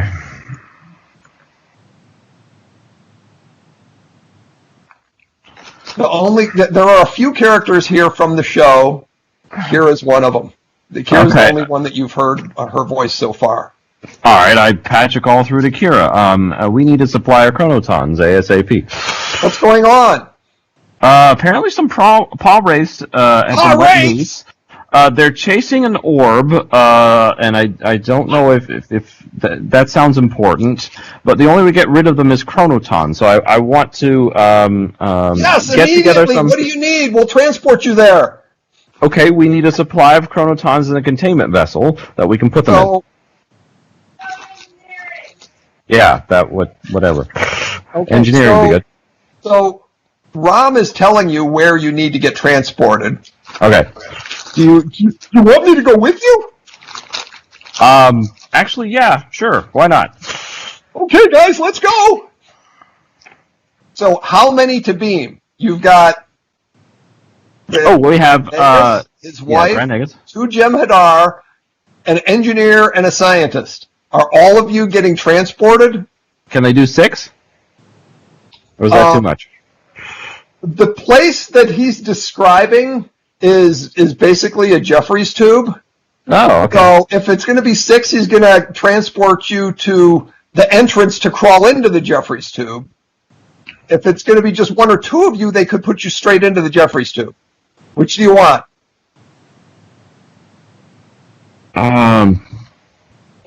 Okay. We need the engineer, obviously. And does the engineer need any help getting these things? Oh, let me roll for Paul. Oh! He rolled great. He thinks he completely understands what Rom just told him. Okay. Yeah, I can do this. I'm a really good engineer. Okay. Then 1 to beam to the Jefferies tube. Then beam him back when he's got the chronotons. Okay. Well, no, he wouldn't have the chronotons. What he would do is he would rewire, rejigger, bypass, cross-circuit, and emit the chronotons right there from into the station from that spot.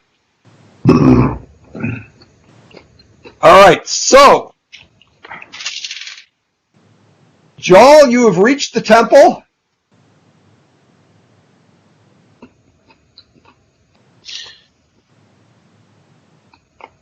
And I find the nearest the door is open. You're running through the promenade, carrying an orb, which gets a lot of attention. Yeah. If you were a non-Bajoran, they might be offended, but it's just kind of weird. There's also a tear in your uniform with some smoke coming out of it. And behind you, there's this monster rampaging. So then I find the equivalent of the the priest who works there, Yeah, And I say- there's a Vedic at the temple. and I say we need to hide this from the power wraith that's running behind me. And he looks out and says, come in, come in, come in. And he closes the door. I don't know if that's going to stop them. And you may notice that a lot of the people here at Deep Space Nine recognize the Commodore, and they are already terrified of him. Wow. He has worked that terror spell on lots of people before you got here. Okay. All right. So, at this point, Vita, I'm gonna update you and say, hey, look, I'm in the temple. We've locked the door, but at this point, we don't think we're just gonna hold them. How about we use the Ark as bait to get this Commodore or Power Wraith in position, and then expose them to the Chronoton radiation?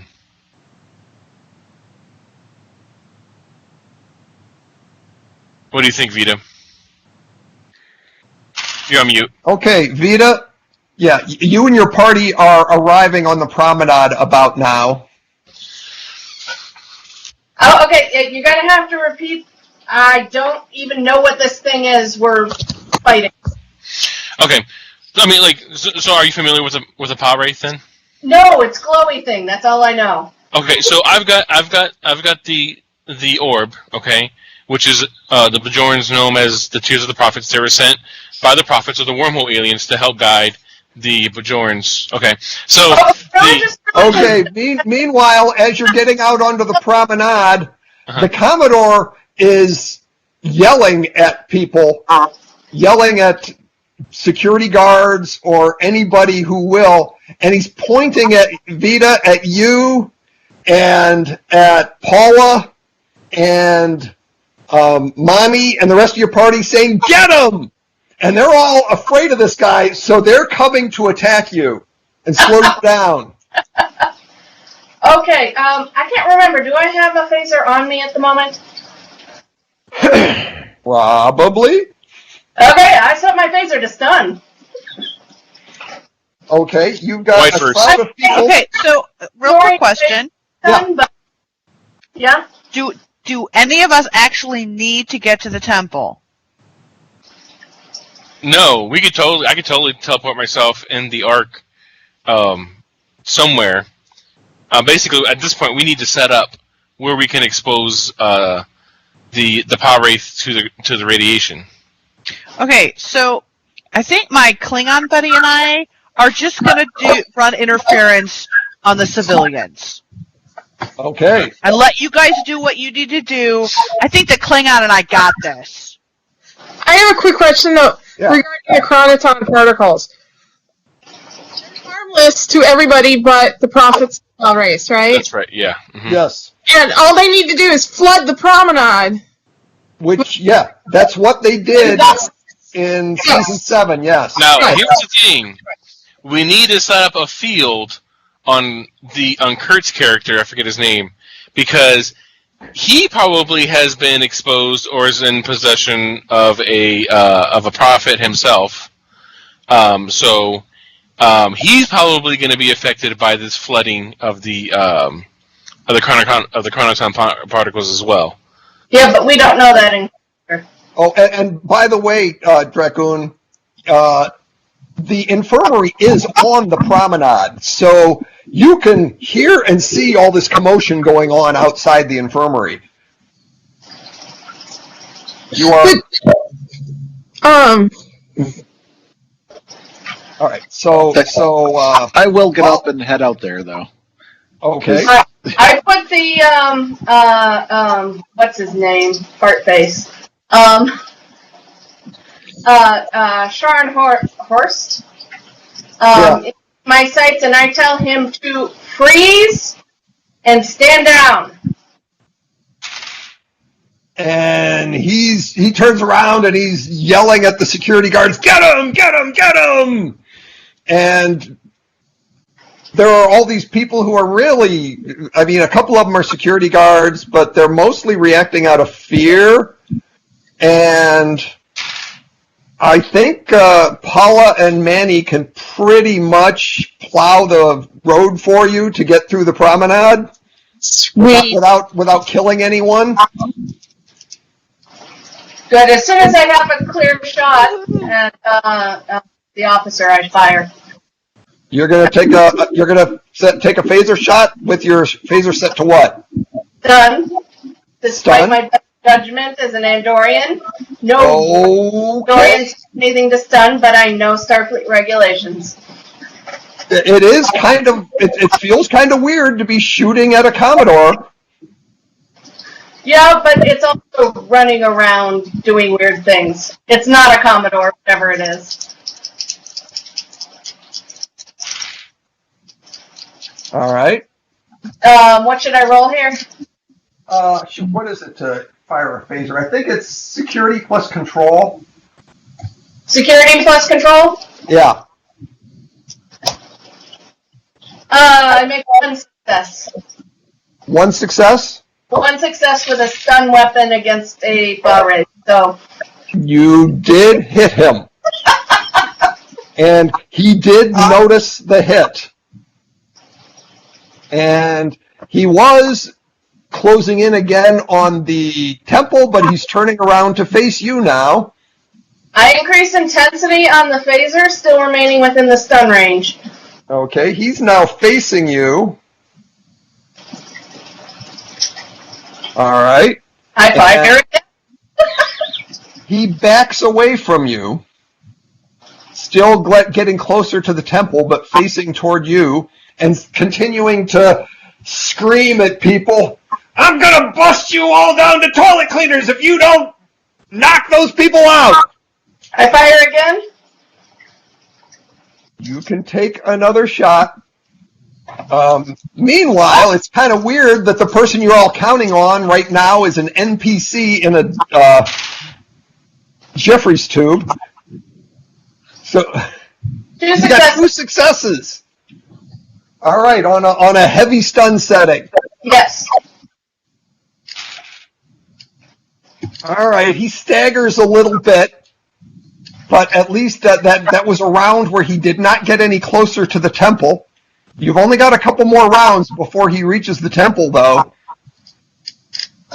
I crank it up the next level on a light kill and hope he's sturdy.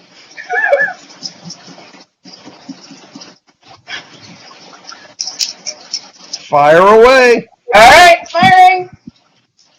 1 success. Yeah, that was really no different from the stun.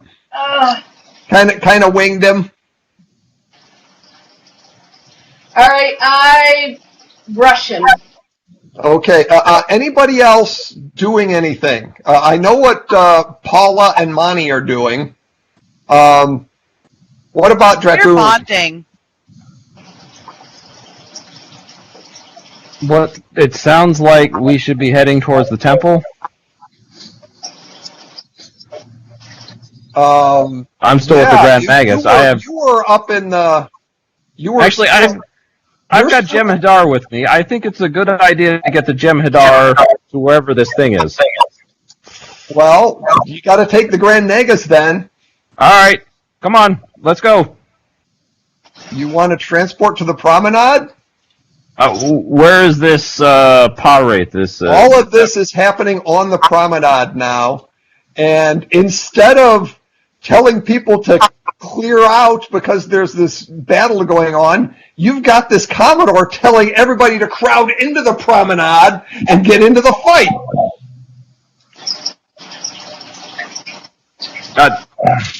I'm taking the Nagus and the Jem'Hadar to wherever we need a lot of violence. I don't know where that is. Okay.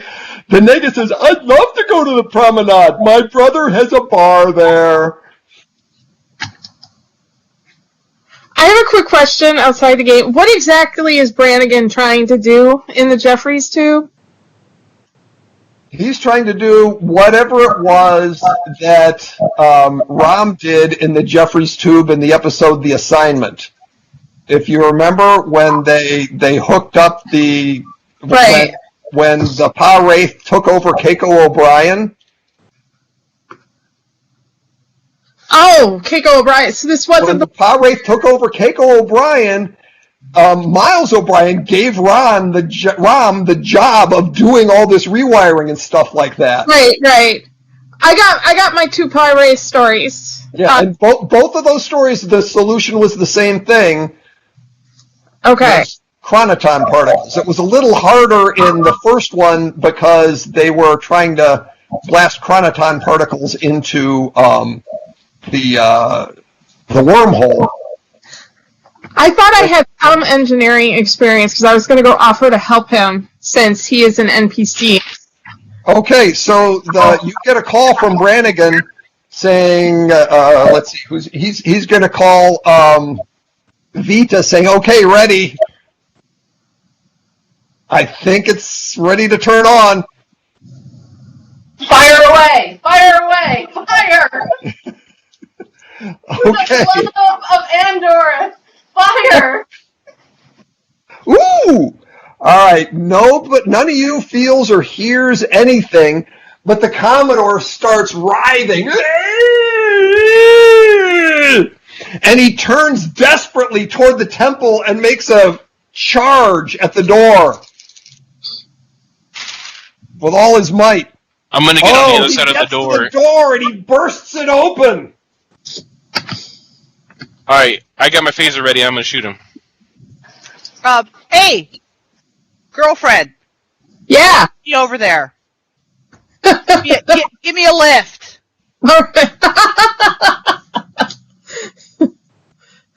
You didn't Okay. describe what this ball sport is that I'm good at. What the heck? Mike, I'm gonna fire. I'm actually gonna set it to kill. Okay. All right.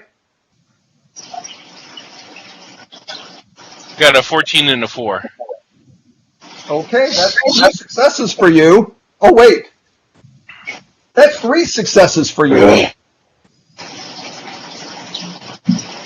Because your security is a 5, and you've got arm spraining.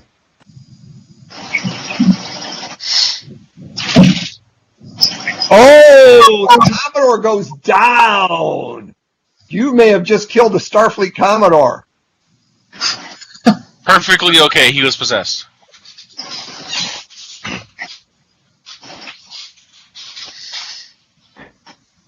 Do I see some red mist leave his body? You do. Some red mist is leaving his body. Can you stop? It's coalescing, but it's also breaking apart as it floats through the promenade, and you hear this horrible demonic sound. I look for a vacuum sweeper to try to, as I say, inside the vacuum sweeper. What do you want me to roll for that? There's nothing to sweep up. Well, there's a mess here. People are reacting horrified, but also kind of glad that this Commodore that's been scaring everybody is now laying on the ground. All right, what are you going to do? There is a human Starfleet Commodore laying on the ground in front of you. Let's put another body in the medical bay. Medical, we need assistance now. The infirmary is close by. You're Okay, on I the grab promenade, him. so the infirmary I grab is really him. close by. Yeah, I grab him and take him over to the thing. He's like, somebody shot him. No. He just had an out-of-hour experience. Okay. No, I grab him and send him to the infirmary. All right, you don't need to roll for that. Could you stop sharing your screen?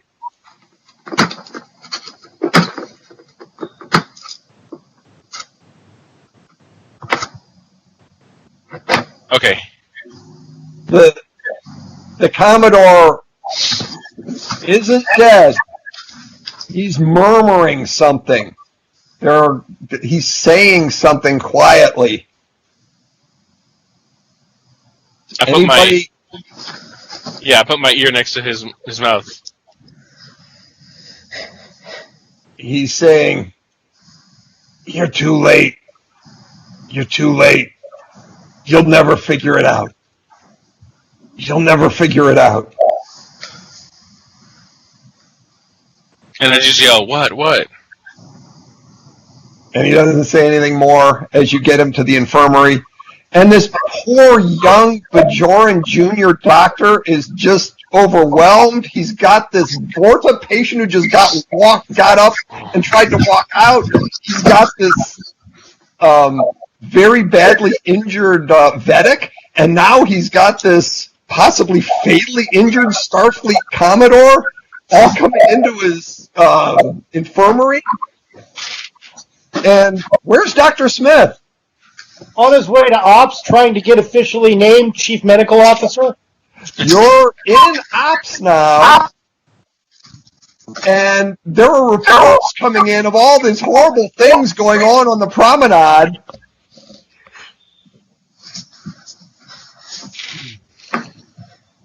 Sounds like And a couple. he says, yes, we're going to transfer your command codes immediately. This is Colonel Kira saying, yes, we'll transfer your we'll get everybody transferred immediately. And you hear like a red alert sounds on the station. And you hear Colonel Kira's voice. This is an emergency. All senior officers report to ops immediately. And the Grand Nagus says, I think you'd better go. I'll be in the bar with my brother. Okay. I head on over to ops. So who heads to ops? Me. I do. I'm not a senior officer, but I Well- guess I go. You are to be named a senior officer. That's why you're coming here. It's going to be your job. Oh, okay. You're going to be the science officer. Now, Paula, do you go with your husband? Oh, well, he wasn't anywhere near me, but I will follow my Yeah. my new Klingon You're friend. right. You know he's been called to ops. That's true. You're closer to ops than he is. I'm going to ops. All right. And Dragoon, what do you do? And do you like how I'm pronouncing that? I wanted the Grand Close Nagus enough. I wanted the Grand Nagus to pronounce it wrong, but I wanted me to pronounce it right. Please help me pronounce it right. Dracoon. Dragoon. Yep. Kind of rhymes with raccoon. Sort of, yes, I guess so. Okay, got it. He looks at all this craziness, shakes his head, and goes back to his ship. Okay, Doesn't have a communicator, so, that's true. not That's part true, of any of but this. the overhead intercom is what everybody's responding to. Okay, Yeah, me too. I'm not an ops officer.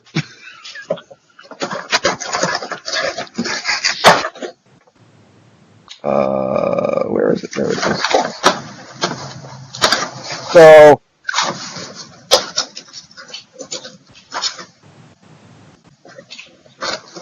let me share my screen now. So when you get to ops, there's a lot of commotion going on. And you see this.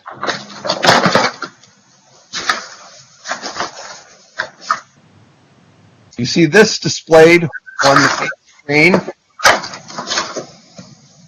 And you hear Colonel Kira talking to some of her officers saying, "That's a top-of-the-line Jem'Hadar battleship. I haven't seen one of those since the war. What's that doing here? It just came out of the wormhole." And then, let me... There it is. Arms. And here's the view of the Jem'Hadar battleship emerging from the wormhole. It's towing something by Deep Space Nine. And a call comes in.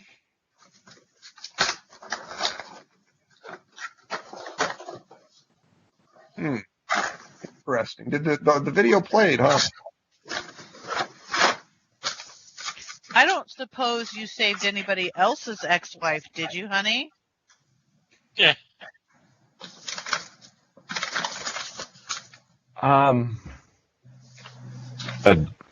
Okay. Jem'Hadar? I don't think so. So, a Vorta is calling ops appears on the view screen. It's a, let's say it's a Wayun, because those are fun. A Wayun is calling Deep Space Nine.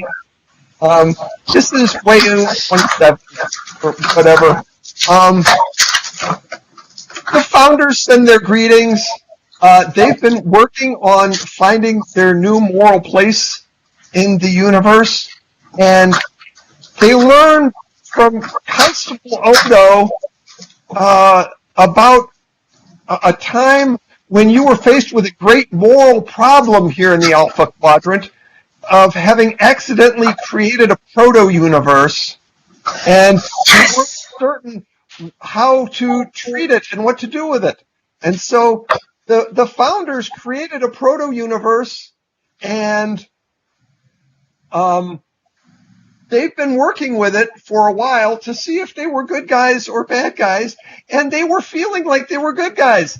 But then the proto-universe got out of control, and they no longer know how to keep it stable, but they know you clever Starfleet officers are very good at handling these things, so they had me bring it to you. Good luck, bye-bye.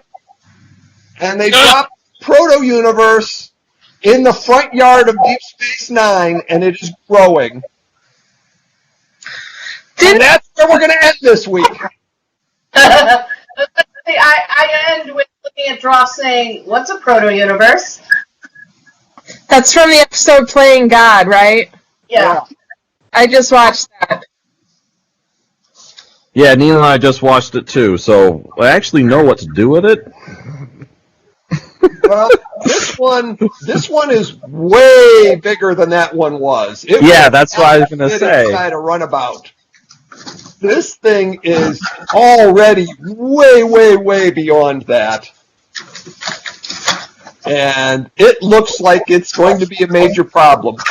And Yay! your science officer can say, "Oh yeah, this thing will probably take out the station and the Bajor system and the wormhole within a day or two." Yeah. And that's where we're going to leave off until next time.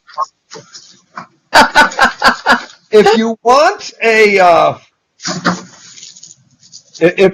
a little what's the word?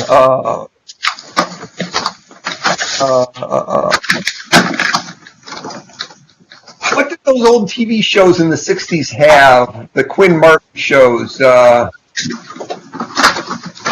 a post-log. It was Epilogue? Epilogue. That's it. An epilogue.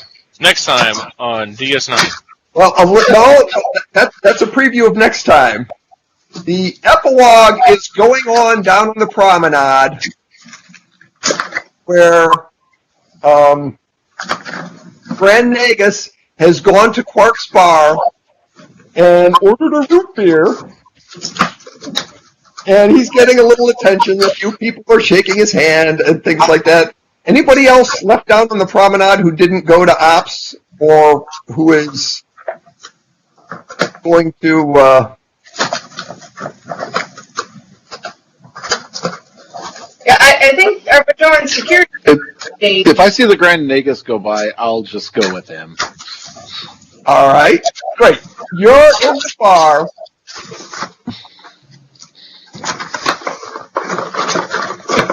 And the Grand Nagus is sitting there with his entourage, talking about business deals. He's in the Gamma Quadrant setting up RomMart franchises all over the place. It's very profitable. That's how I got that shit. RomMart, really? RomMart, yes. They're setting up a RomMart on Deep Space Nine, too. He's very excited about it. But sitting off at the bar on the other side, Quark is not talking to his brother. Quark is talking to Happy Kucharski right now. Happy is sitting at the bar talking to Quark, and she says, "You know, Quark, on most assignments I shack up with one of the top leaders. I don't think that's going to work with Vita."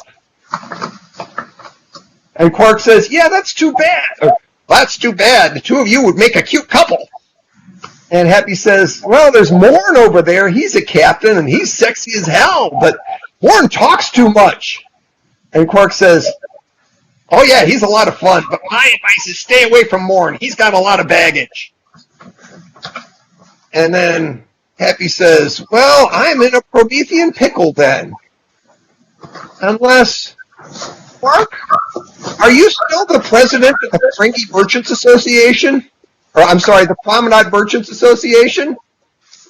And Quark smiles and he pours Happy another drink. As we fade out, okay, we will see you back here next time when the entire universe will be in great danger, and it's going to be up to you to save it. Cool. How does experience work in this game? There really aren't experience points. Okay. When you have a life event, they can come with a boost in your attributes or a new focus or discipline or value or talent. Okay, cool. And you can change your values, by the way, in this game. Can decide to get rid of an old value, like for your instance, Joel, you have the prophet's willing as one of your values. If you decided to stop believing in the prophets, you could get rid of that value and possibly take on a new value. Or to protect and serve is a pretty good value for you. I doubt you will ever drop that value, but characters do change values, and characters can have negative values. Okay. Like, they give the example of Captain Archer has kind of an unreasonable hatred of the Xindi. Mm-hmm. Through the one season of Enterprise. Right. And he does some kind of non-Starfleet things because of that hatred. So Right. to have that in this game. Anybody else? Anything for the cause? That was a lot of fun. I was completely flat-footed. The whole situation in the Vedek's quarters. How's he doing, by the way? Oh, okay.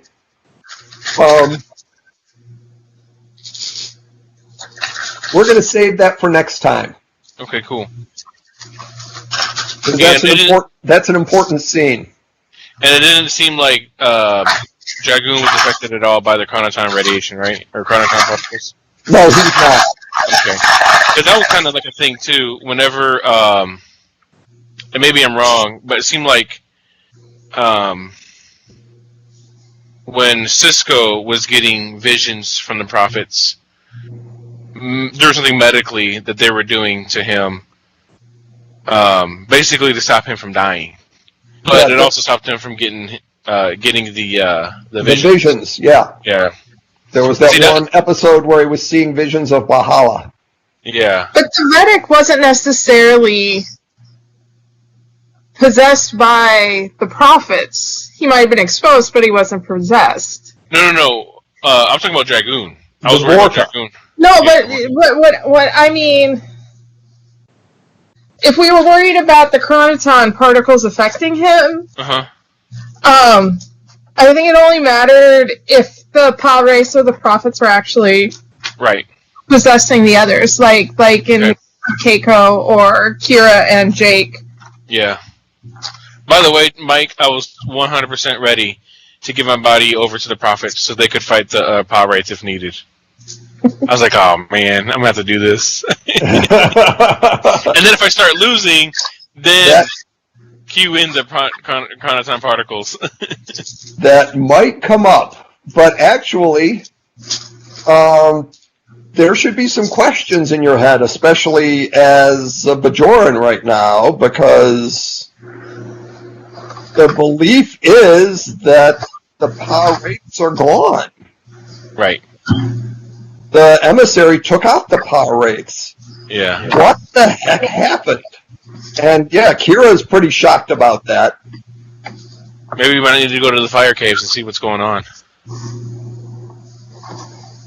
By the way, I don't know if anybody ever noticed, but in the first season, they talk about going to the fire caves, Jake and Cisco. It's like, I heard the fire caves are pretty cool. And as soon as I heard it my first time rewatching it, I'm like, oh, the foreshadowing, you know?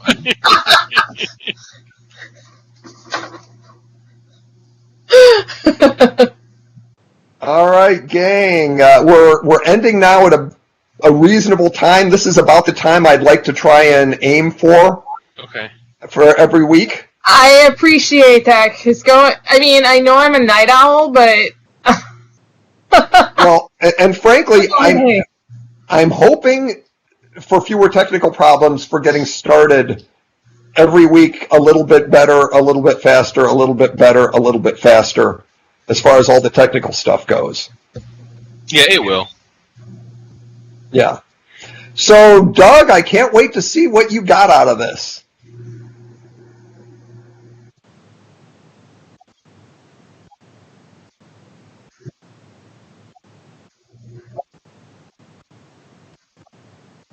Okay, I don't think I ever saw last week's. I thought you said that the sound was so bad it was unwatchable.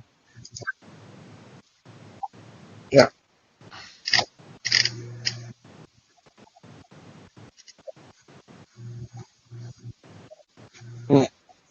Yeah.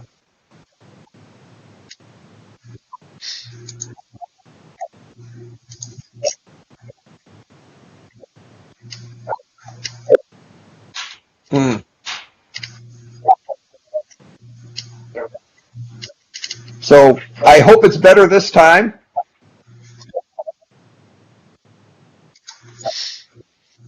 Excellent.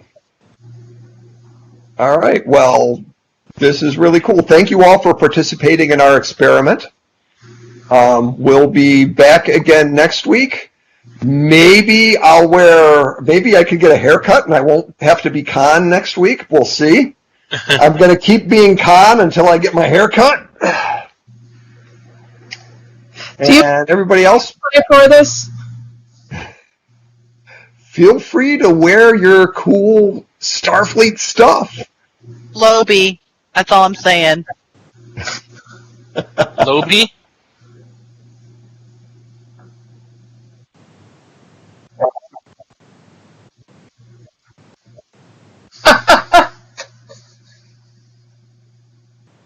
Is it really that bad?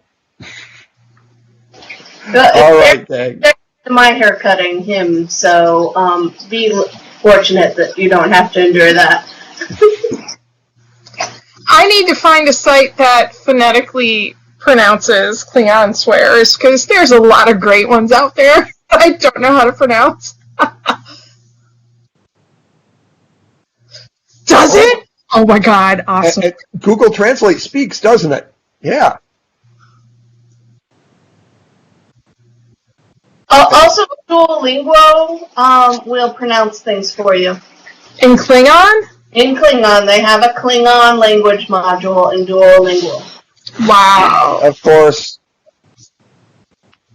Because Duolingo is made by nerds, and so, of course, they're going to have Klingon before they have a lot of actual languages.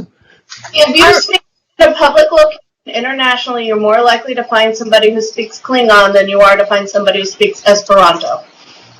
Right. When my best friend Bridget and her husband Paul went to Vegas, the Star Trek thing out there, so the joke was he knew how to pronounce, "Do you have dysentery?" That's the only thing he knew. So, of course, there were people there. The people who were there actually they they try to stay in character, the people who work. So there were some Klingons, and he asked one of them if they had dysentery, and he said that the lady was all serious. It's like, no, we wiped that out a while ago. So she understood him? Yeah. Wow. Good for them. That's awesome.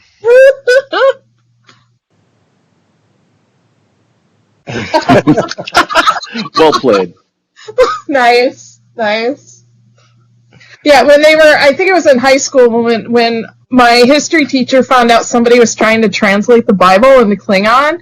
I used to get teased a lot because I was a Star Trek fan, and they asked how far I was translating it. Okay, gang, everybody okay with your characters and where everything's standing? I think so. All right, great. For Vicky, since the next episode picks up right away, probably you're going to continue playing Paula. We'll go for a break in game time of a few days or a week, and before one of Droff's other wives enters the picture. No problem. Okay, great. You seem to enjoy that character, and I love the way you play her. Thank you. You're welcome. Anybody else? All right. Great group. I'm going to hang up now.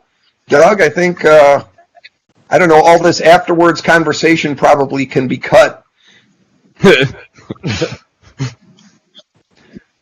But I'm going to go take care of Patty now, so it's good to see everybody. We'll be online, and we'll see you next week. Bye-bye. Good night.